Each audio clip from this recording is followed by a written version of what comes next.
مقام دعوت پر جو شخص فائز ہو گیا ہو اس کے لیے یہ صبر لازم ہے کہ لوگ گالیاں دیں وہ دعائیں دیں، لوگ پتھراؤ کریں وہ پھول پیش کرے، اگر نہیں کرے گا دعوت نہیں آگے بڑھے گی۔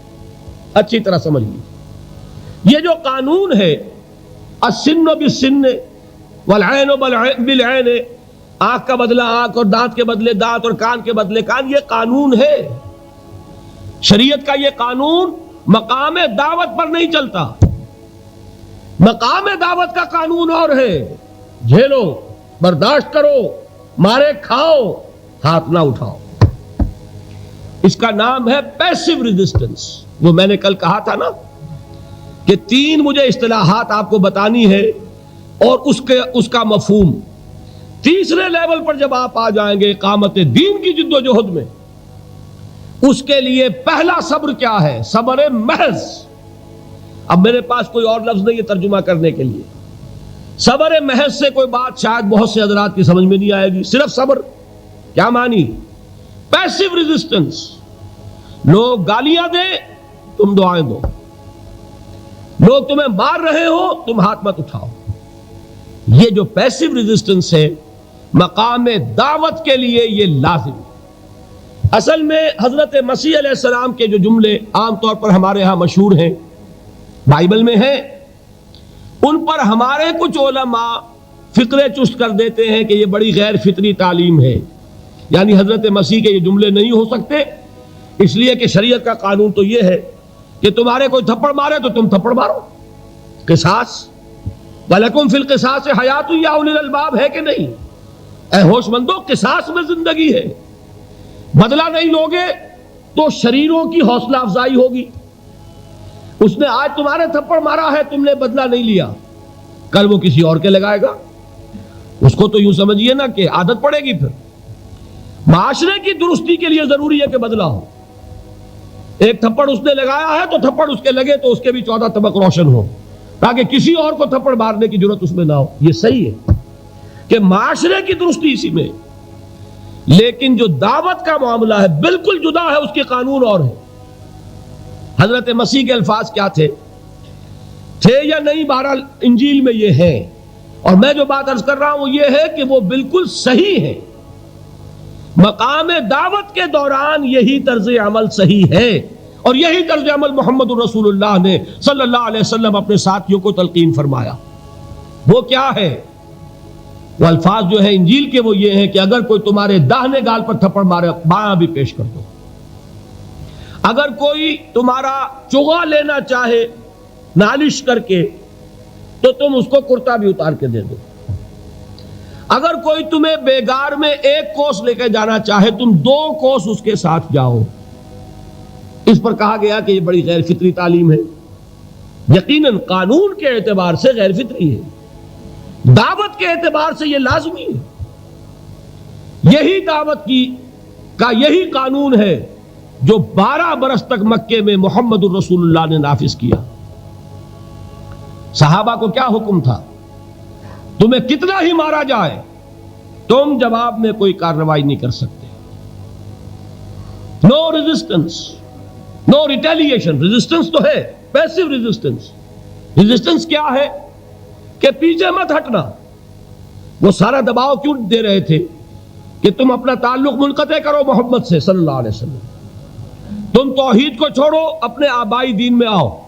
اسی کے لیے پریشرائز کر رہے تھے نا۔ حضرت بلال کو مار رہا ہے امیہ ابن خلف، حضرت خباب بن الارت رضی اللہ تعالی عنہ کو دہکتے ہوئے انگارے زمین میں بچھا کر اور اس کے اوپر ننگی پیٹھ لٹا دیا گیا۔ آپ ذرا تصور کیجئے، ایک شخص دیکھ رہا ہے کہ دہکتے ہوئے انگارے بچھائے جا رہے ہیں، یہ میرے لیے تیار کیے جا رہے ہیں، اور پھر حکم دیا جاتا ہے کرتا اتار دو، کرتا اتار دیتا ہے، لیٹ جاؤ، لیٹ جاتا ہے۔ کیوں؟ بڑی غیر فطری بات ہے یہ تو۔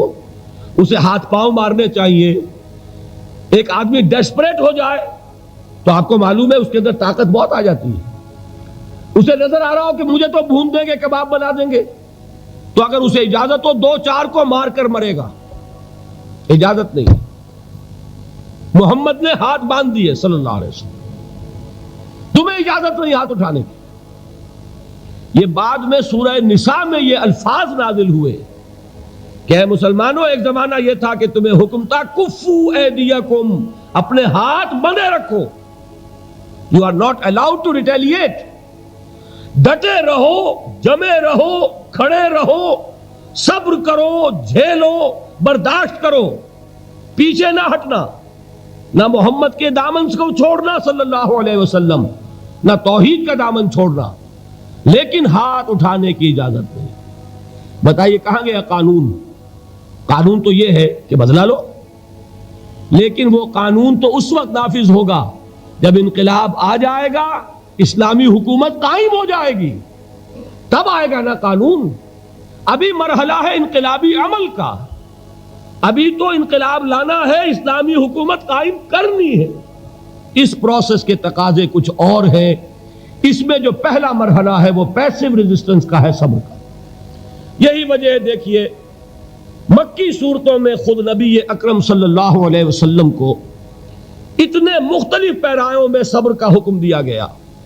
کچھ مثالیں میں دے چکا ہوں، وَلِرَبِّكَ فَاصْبِرْ، اسی طریقے سے وَاصْبِرْ كَمَا صَبَرَ أُولُو الْعَزْمِ مِنَ الرُّسُلِ، اے نبی صبر کیجئے جیسے کہ صبر کیا ہمارے اولو العزم رسولوں نے۔ وَاصْبِرْ وَمَا صَبْرُكَ إِلَّا بِاللَّهِ، اے نبی صبر کیجئے، اور آپ کا صبر تو اللہ ہی کے سہارے ہے۔ وَاصْبِرْ لِحُكْمِ رَبِّكَ، یہ سورہ نون جس کی ابتدائی آیات میں نے آپ کو سنائی، نون والقلم وما یسطرون ما انت بنعمت ربک بمجنون، اس کا اختتام کیا ہوتا ہے؟ وَاصْبِرْ لِحُكْمِ رَبِّكَ وَلَا تَكُنْ كَصَاحِبِ الْحُوتِ إِذْ نَادَىٰ وَهُوَ مَكْظُومٌ، اے نبی صبر کیجئے، اپنے رب کے فیصلے کا انتظار کیجئے، اور اس مچھلی والے کے مانند نہ ہو جائیے۔ مچھلی والا کون؟ حضرت یونس علیہ السلام۔ مچھلی والے نے اپنے دینی حمیت اور غیرت جو تھی اس کی وجہ سے اللہ کے حکم کا انتظار نہیں کیا، اپنی قوم کو چھوڑ کر چل دیے۔ نبی کا، رسول کا یہ معاملہ ہوتا ہے، جیسے کہ آپ کو معلوم ہے کوئی افسر ہے کسی حکومت کا، وہ اپنی پلیس آف ڈیوٹی کو نہیں چھوڑ سکتا، he must stick to his place of duty. بڑے افسرز کے لیے تو یہ بہت بہت اہم بات ہے۔ تو اے رسول، جہاں آپ کو ہم نے تعینات کیا ہے، آپ وہاں سے ہل نہیں سکتے کہ ذرا مخالفت ہوئی، لوگوں نے فقرے تست کیے اور آپ کہیں اور چل دیے، دفع ہوئیے، یہ بات نہیں سننا چاہتے، میں کسی اور کو سناؤں گا، ہو سکتا ہے نا؟ ہم تو کرتے ہیں نا یہ، اس لیے کہ ہمیں تو اللہ نے کہیں تعینات تو نہیں کیا نا۔ اگر ایک جگہ کے لوگ بات نہیں سنتے، چلو بھائی ہم کہیں اور جائیں گے، وہاں بات سنائیں گے۔ لیکن رسول کا معاملہ ہوتا ہے جو اس کی پلیس آف اپوائنٹمنٹ ہے، he cannot leave his place without the express permission of Allah سبحانہ و تعالی۔ آپ نے یہ سنا ہوگا، سیرت کی تقاریر میں پڑھا ہوگا کہ مدینے کی طرف ہجرت کی اجازت حضور نے تمام صحابہ کو دے دی، خود منتظر رہے جب تک کہ اللہ کی طرف سے اجازت نہیں آ گئی۔ حضرت ابوبکر پوچھتے رہتے تھے حضور اجازت آ گئی کہ نہیں؟ نہیں ابھی نہیں آئی۔ حضور اذن آ گیا؟ نہیں آیا، ابھی نہیں آیا۔ حبشہ کی طرف سب کو بھیج دیا، اجازت دے دی جو جانا چاہے چلا جائے۔ حضور کی صاحبزادی جو حضرت عثمان کے نکاح میں تھی وہ بھی ہجرت کر رہی، لیکن حضور تو نہیں گئے۔ رسول نہیں چھوڑ سکتا اپنی جگہ کو، یہاں تک کہ تمام تقریباً صحابہ چلے گئے، حضور رہ گئے، حضرت ابوبکر رہ گئے، حضرت علی رہ گئے، اور حضرت ابوبکر پوچھ رہے ہیں بار بار اجازت آئی یا نہیں؟ نہیں ابھی نہیں آئی۔ حضرت عائشہ نے واقعہ بیان کیا کہ ایک روز اچانک دوپہر کے وقت ہم نے دیکھا کہ حضور نے اپنے پورے جسم کو ڈھانپا ہوا ہے، چہرے کو بھی کپڑے میں ڈھانکا ہوا ہے اور تشریف لا رہے ہیں۔ یہ اس میں تعجب کی بات یہ کہ عرب میں آج بھی آپ کو معلوم ہے کہ یہ چیز جو ہے ان کی روایات کے خلاف ہے کہ دوپہر کے وقت کوئی کسی سے ملنے جائے۔ یہ وقت جو ہے قیلولے کا ہے، آرام کا ہے۔ آج کل وہ عصر اور ظہر کے مابین کا وقفہ، تو این ٹھیک دوپہر کے وقت تشریف لائے حضور۔ آپ نے آ کے حضرت ابوبکر سے فرمایا کہ اجازت آ گئی ہے۔ اس میں ایک قصہ تھوڑا سا اور بتا دوں، بہت دلچسپ ہے اور بہت ہمارے لیے سبق آموز ہے۔ حضرت ابوبکر نے بہت خوش ہو کر ایک بات کہی، حضور میں نے دنیا تیار کی ہوئی ہے. یعنی اب آپ وہ تو سوچتے تھے نا شاباش ملے گی کہ میں نے تیاری کی ہوئی ہے، میں نے 2 اونٹنیوں کو خوب کھلا پلا کے فربا کیا ہوا ہے، بڑی توانا ہے تاکہ ہم تیزی کے ساتھ سفر کر سکیں. حضور نے توقف کیا، فرمایا ہاں ٹھیک ہے، 1 اونٹنی میں استعمال کروں گا لیکن میں اس کی قیمت ادا کروں گا.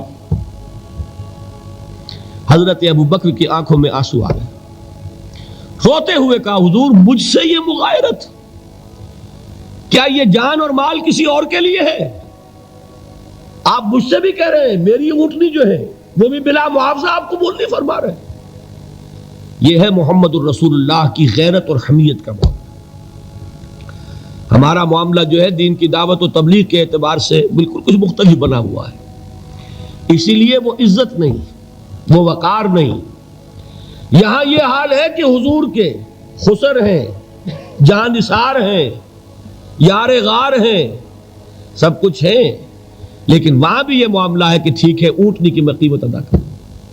بہرحال میں جو عرض کر رہا تھا وہ یہ ہے کہ چونکہ رسول کو اجازت نہیں تو فرمایا گیا وَاصْبِرْ لِحُکْمِ رَبِّكَ وَلَا تَكُنْ كَصَاحِبِ الْحُوتِ. دیکھنا وہ جو یونس علیہ السلام جو انہوں نے کیا تھا اجازت آئے بغیر، وہ اپنی قوم کو چھوڑ کر کسی اور وجہ سے نہیں گئے تھے دین کی حمیت اور غیرت کی وجہ سے. یہ بدبخت بات سننے کو تیار نہیں ہے تو دفع ہو، میں کہیں اور جا کر اللہ کی بات کہیں سناؤں گا، لیکن اجازت کے بغیر نہیں جا سکتے. یہی وجہ ہے کہ پکڑ ہوئی، گرفت ہوئی اور مچھلی کے پیٹ میں رہے. وہاں وہ لا الہ الا انت سبحانک انی کنت من الظالمین، اور وہاں سے پھر اللہ تعالیٰ نے نجات دی، مچھلی نے انہیں اگل دیا ساحل کے اوپر. یہ ایک لمبی بات ہے. تو یہاں حضور سے کیا کہا گیا؟ صبر کی. اب دیکھیے ایک بات عجیب ہے، یہ ربط اپنے ذہن میں رکھیے. اللہ تو صبر کی تلقین کر رہا ہے اپنے رسول کو، اور رسول یہی تلقین کر رہے ہیں اپنے صحابہ کو. صبر کرو، جھیلو، برداشت کرو، ہاتھ مت اٹھانا، کوئی جوابی کارروائی نہیں ہوگی، بلکہ اپنے اوپر جھیلو جو کچھ جھیلنا ہے، ڈٹے رہو، پیچھے مت ہٹنا، یہ صبر ہے. لیکن ہاتھ اٹھانے کی اجازت نہیں. چنانچہ اب ذرا چشم تصور سے دیکھیے، ابو جہل اس نے جو بدترین روش اختیار کی، وہ ایک خاندان تھا حضرت یاسر، ان کی اہلیہ حضرت سمیہ، اور ان کے فرزند حضرت عمار رضی اللہ تعالی عنہم. یہ غلام نہیں تھے. حضرت سمیہ تو کنیز تھیں لیکن یاسر غلام نہیں تھے. ان کی کہانی یہ ہے، واقعہ یہ ہے کہ یہ بہت نیک آدمی تھے. یاسر یمن کے باشندے. انہیں کو خواب میں بشارت ہوئی کہ نبی کا ظہور ہونے والا ہے مکے میں، جاؤ شاید ان کے قدموں تک پہنچ جاؤ. جیسے حضرت سلمان فارسی کی بات میں نے آپ کو بتائی، وہ تو خواب کی بشارت نہیں تھی، وہ ان کے غور و فکر کا معاملہ تھا. انہوں نے وہ جو آگ کی پوجا پاٹ ہے اس کو چھوڑا اور سفر کیا، اور پھر انہیں خبر دی ایک راہب نے کہ کھجوروں کی سرزمین میں آخری نبی کا ظہور ہونے والا ہے، جاؤ شاید قسمت یابری کرے. انہیں خواب آیا تھا. یہ یمن سے ترک وطن کر کے مکے آ گئے.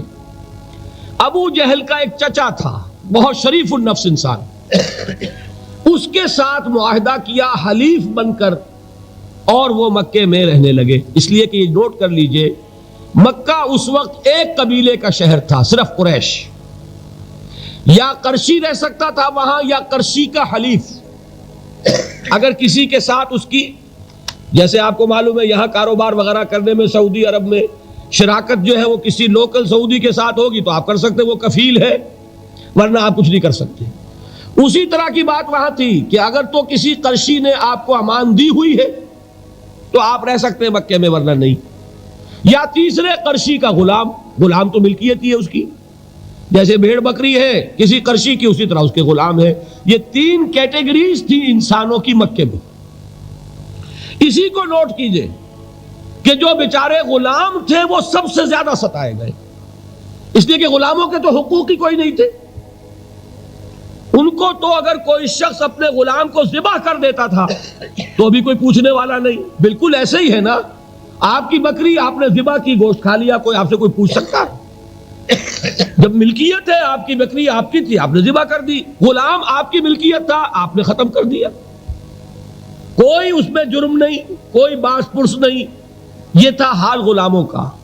بلال غلام تھے، ابو فقی غلام تھے، زنیرہ ایک کنیز تھی.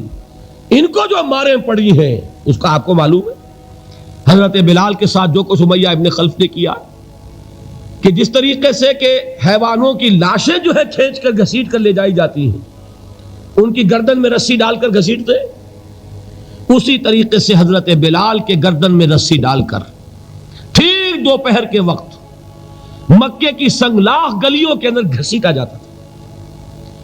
نیچے زمین جل رہی ہے توے کی طرح، اور ویسا بھی ہوتا تھا کہ چت لٹا دیا، اوپر سے وہ آگ مکے کا کہ سورج جو ہے ذرا نوٹ کیجئے، آگ برسا رہا، نیچے زمین توے کی طرح جل رہی ہے، اور ایک بھاری سل بھی لا کر جو ہے سر پر رکھ دی، چھاتی پر رکھ دی گئی ہے کہ آواز نہیں نکل رہی، جھاگ نکل رہے منہ سے. لیکن اس حال میں بھی احد احد احد، ایک ایک اللہ، قل هو اللہ احد، الفاظ نکل رہے. یہ ہے وہ صبر، یہ ہے وہ صبر. صبر علی الابتلاء، صبر علی الایذاء. یہ ابتلاء اور ایذاء پر صبر ہے. جھیلو، برداشت کرو، اس توحید پر قائم رہو، محمد کی رسالت کے اقرار کرتے رہو صلی اللہ علیہ وسلم، لیکن ہاتھ نہیں اٹھانا. اب میں آپ کو بتا رہا تھا یہ تو غلام تھے، یہ جو تھے یاسر یہ حلیف تھے، غلام تو نہیں تھے نا. البتہ وہ ابو جہل کے چچا کی کنیز تھی یہ سمیہ، انہوں نے اجازت لے کر ان سے نکاح کر لیا، یہ تو کنیز رہیں گی. بیٹا جو ہوا وہ بھی ایک طرح سے جب کنیز زیادہ ہے تو غلام ہو گیا، عمار ابن یاسر. وہ جو شخص تھا بہت شریف النفس ابو جہل کا چچا، وہ مر گیا. اب ابو جہل جو ہے اس خاندان کا سربراہ ہے، لہذا یہ تینوں جو افراد ہیں وہ اس کے رحم و کرم پر ہیں. یاسر کو بھی پروٹیکشن اگر ہے تو ابو جہل کی ہے، ابو جہل جو چاہے کرے، اور سمیہ تو کنیز ہے ہی، اس کا تو کوئی حق ہے ہی نہیں، جو چاہے کرے. اور عمار ان دونوں کا بیٹا ہے، لہذا بدترین معاملہ کیا ابو جہل نے ان تین افراد کے ساتھ. حضرت سمیہ کے ساتھ جو کچھ کیا گیا ہے آپ اس کا تصور نہیں کر سکتے. بالآخر جو شہید کیا ہے حضرت سمیہ کو، ایذائیں دے دے کے، سسکا سسکا کے، ان کے جسم کے نازک حصوں کو جلا کے، داغ دے کر. کہتا کیا تھا؟ ایک دفعہ کہہ دو کہ میرا جو یہ بت ہے یہ بھی الہ ہے، مان لو، میں چھوڑ دوں گا. تنگ آ گیا، کسی طریقے سے ایک دفعہ کہہ دو پھر میں چھوڑ دوں گا. لیکن یہ میاں بیوی حضرت یاسر اور حضرت سمیہ رضی اللہ تعالی عنہما، یہ ہے ثبات، یہ ہے صبر، یہ ہے استقلال. ایک مرتبہ بھی کہنے کے لیے تیار نہیں ہوئے، جو چاہو کر لو، اب ہم تو اس سے پیچھے نہیں ہٹیں گے. تنگ آ کر اس نے حضرت سمیہ کی تو شرمگاہ میں برچھا مارا اور شہید کیا. حضرت یاسر کے بارے میں ایک روایت یہ ہے، ستا ستا کے، تنگ کر کر کے، آخر کار جو ختم کیا، انہیں شہید کیا کس طرح؟ 4 سانڈ اونٹ جوان، ان سے رسے باندھے، ایک رسے سے ایک بازو باندھا، دوسرے سے دوسرا بازو باندھا، تیسرے سے ایک ٹانگ باندھی، چوتھے سے دوسری ٹانگ باندھی، اور چاروں کو دوڑایا ہے کہ جسم کے پرخچے ہو گئے. اس حال میں کیا ہو رہا تھا وہ میں بتا رہا ہوں کہ اللہ تو تاکید کر رہا ہے اپنے نبی کو، اصبر وَلِرَبِّكَ فَاصْبِرْ وَاصْبِرْ عَلَى مَا يَقُولُونَ وَاصْبِرْ وَمَا صَبْرُكَ إِلَّا بِاللَّهِ وَاصْبِرْ لِحُكْمِ رَبِّكَ وَلَا تَكُنْ كَصَاحِبِ الْحُوتِ. اس وقت سامنے سے حضور گزرتے تھے جبکہ آل یاسر کے ساتھ یہ معاملہ ہو رہا ہے. کیا فرماتے تھے؟ اصبروا یا آل یاسر فإن موعدکم الجنہ. اے یاسر کے گھر والوں صبر کرو، جھیلو، اس لیے کہ تمہارے وعدے کی جگہ جنت ہے. اللہ تعالیٰ ادھر آنکھ بند ہوگی ادھر جنت میں تمہارا داخلہ ہو جائے گا. یہ ہے تواصوا بالصبر والعصر ان الانسان لفی خسر. یہ تواصوا بالصبر پر کون عمل کر رہا ہے؟ محمد الرسول اللہ صلی اللہ علیہ وسلم. اس میں بھی ایک بات ہے، وہ بھی سمجھ لیجئے، دین میں جہاں عظیمت ہے رخصت کا پہلو بھی ہے۔ یہ جو نوجوان تھے، یہ بوڑھے والدین کا تو وہ مقام ہے، یہ رتبہ بلند ملا جس کو مل گیا۔ ہر مدعی کے واسطے دار و رسن کہاں؟ حضرت سمیہ اور حضرت یاسر۔ نوٹ کیجئے، میں ایک اعتبار سے کہا کرتا ہوں، سید الشہداء یہ بنے کہ نہیں بنے، ان کو جو فوقیت حاصل ہوئی، الفضل للمتقدمین، سب سے پہلی جان دینے والی یہ خاتون، اور سب سے پہلی جان دینے والا اللہ کے لیے، توحید کے لیے، محمد کی رسالت کے لیے صلی اللہ علیہ وسلم۔ دے تو بھی محمد کی صداقت کی گواہی۔ یہ صداقت کی گواہی دیتے ہوئے انہوں نے اپنی جانیں دے دی۔ لیکن جو نوجوان عمار ہے، اس نے رخصت کی راہ اختیار کی، جھیلا نہیں گیا، برداشت نہیں ہو سکا، ایک مرتبہ کلمہ کفر زبان سے نکال دیا، ابو جہل نے چھوڑ دیا، لیکن اب پشیمانی طاری ہوئی ہے، میں کیا کر بیٹھا۔ اس کے بعد انہوں نے اپنے آپ کو ایک ستون سے باندھ لیا کہ حضور ہی آ کر مجھے اگر یہاں سے کھولیں گے تو میں کھلوں گا، ورنہ میں یہی اپنے آپ کو ہلاک کر دوں گا، مجھ سے کیا ہو گیا۔ حضور خود تشریف لائے، دست مبارک سے کھولا، کہا کہ یہ بھی دین میں اجازت ہے، کلمہ کفر کہہ کر جان بچا لینے کی اجازت ہے، یہ رخصت ہے، عزیمت نہیں ہے۔ تمہارے والدین نے جو مقام حاصل کر لیا وہ تو پھر میں وہی کہوں گا کہ ہر مدعی کے واسطے دار و رسن کہاں، یہ رتبہ بلند ملا جس کو مل گیا۔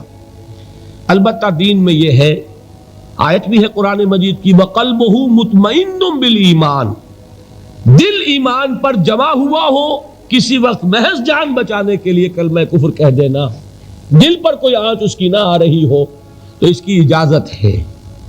کمزور طبائع کو بھی اللہ تعالیٰ نے اپنے دین میں اکوموڈیٹ کیا ہے۔ حضور نے ان کی ہمت بندھائی کہ گھبراؤ نہیں، ٹھیک ہے، یہ بھی اگر تمہارے دل کے اوپر کوئی اثر نہیں ہے تو کوئی حرج نہیں۔ بہرحال یہ میں آپ کو اب اس کا فلسفہ بھی سمجھا دوں۔ میرے دل میں ایک دفعہ خیال آیا تھا، جس وقت ابو جہل حضرت سمیہ اور حضرت یاسر کے ساتھ یہ سلوک کر رہا تھا، کم سے کم 30 ورنہ میرے اندازے میں 40 اشخاص، 40 مسلمان مکے میں موجود تھے۔ میرے دل میں اچانک ایک خیال آیا، کیا یہ بے غیرت تھے، بے حمیت تھے؟ انہوں نے اپنی بہن کو چھڑایا نہیں، انہوں نے حضرت یاسر ان کے دینی بھائی ہیں، محمد کے غلام ہیں، ان کی حمایت میں کچھ تو کرتے، بلوا کرتے، کچھ شور کرتے، ہنگامہ کرتے، چھڑا کر لے جاتے، کیوں نہیں کیا؟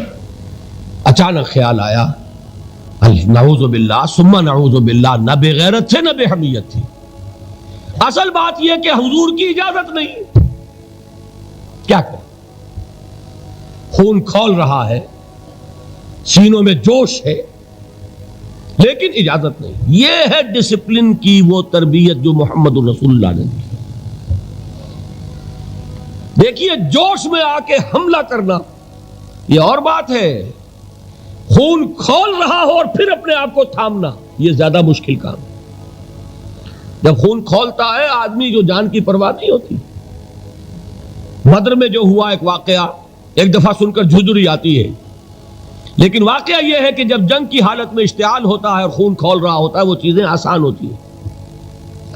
وہ جو 2 ٹین ایجرز تھے، نوجوان، جنہوں نے ابو جہل کو ہلاک کیا ہے، حضرت معاذ اور حضرت معوذ، انصاری 2 نوجوان، ان میں سے ایک کا واقعہ آتا ہے کہ ان کے ایک شانے کے اوپر تلوار کا وار پڑا، پورا شانہ کٹ گیا، بازو علیحدہ ہو گیا تقریباً، لیکن کوئی ایک تسمہ لگا رہ گیا، کوئی ایک ٹینڈن ہوگا، وہ جو ہوتا ہے سخت سا سفید سا، وہ کوئی لگا ہوا ہے، انہیں پرواہ نہیں ہے، وہ دوسرے ہاتھ سے لڑ رہے ہیں، لیکن یہ ہاتھ جو ہے یہ اب چونکہ قابو میں تو ہے نہیں، کنٹرول میں نہیں، مسلز کٹ چکے، تو یہ رکاوٹ بن رہا ہے۔ ان کے بارے میں آتا ہے اس ہاتھ کو اپنے پاؤں کے نیچے دبایا اور کھینچا اور پھینک دیا۔ کہ یہ اس وقت میرے اس راستے میں رکاوٹ بن رہا ہے، جسم کا حصہ میرا، تو یہ بات بھی میرے نزدیک اتنی مشکل نہیں ہے جتنی مشکل یہ ہے کہ خون کھول رہا ہو لیکن چونکہ اجازت نہیں ہے لہذا کوئی اقدام نہ کیا جائے۔